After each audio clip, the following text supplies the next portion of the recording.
অঙ্কুর, আপনাকে ধন্যবাদ। একটু জানিয়ে রাখি আপনার মাধ্যমে দর্শকদের, প্রধানমন্ত্রী তারেক রহমানের আজকে যে ময়মনসিংহে আসার যে সফর সেটা ছিল সেটি একটু পরিবর্তন হয়েছে। সকাল 9টায় সড়কপথে আসার কথা ছিল, সেটি কিন্তু আসলে একটু বিলম্ব হয়েছে। তিনি কিছুক্ষণ পর তিনি আসলে রওনা করবেন, কারণ ঢাকার তেজগাঁওয়ে একটি তার শিডিউল প্রোগ্রাম ছিল, সেই প্রোগ্রামটি শেষ করে তিনি কিন্তু এই ময়মনসিংহের ত্রিশালের উদ্দেশ্যে রওনা করবেন। এবং আজকে তিনি প্রথমেই এই ময়মনসিংহের ত্রিশালের ধরাল খাল পুনঃখনন কর্মসূচি উদ্বোধন করবেন। এই খালটি মূলত 1979 সালে শহীদ রাষ্ট্রপতি জিয়াউর রহমান খনন করেছিলেন।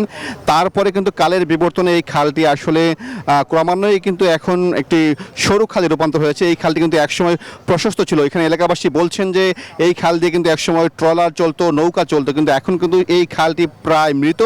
এবং এলাকাবাসী বলছেন যে এই খালটি আবার পুনরায় খননের মাধ্যমে যদি এটি কার্যকর করা যায়, তাহলে কিন্তু এখানকার যারা কৃষক রয়েছেন তারা যেমন উপকৃত হবে, তেমনই এখানে যারা মৎস্য চাষি রয়েছে এবং বিশেষ করে যারা সাধারণ মানুষ তারা কিন্তু এখান থেকে মাছের চাহিদা পূরণ করতে পারবেন।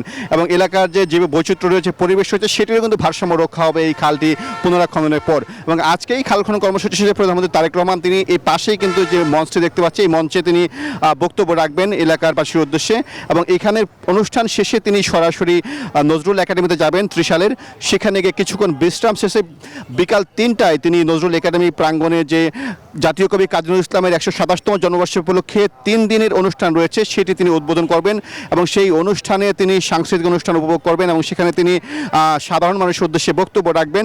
এবং সেই অনুষ্ঠান শেষে বিকাল 5টায় প্রধানমন্ত্রী তারেক রহমান নজরুল একাডেমির যে অডিটোরিয়াম, সেই অডিটোরিয়ামে ময়মনসিংহ উত্তর, দক্ষিণ এবং মহানগর বিএনপির যারা নেতাকর্মী রয়েছেন তাদের সঙ্গে তিনি মত বিনিময় করবেন এবং এই ময়মনসিংহের যে রাজনীতি, সেই রাজনীতি সম্পর্কে তিনি জানবেন এবং পাশাপাশি ময়মনসিংহের যে সার্বিক অবস্থা সে বিষয়ে কিন্তু প্রধানমন্ত্রী অবহিত হবেন।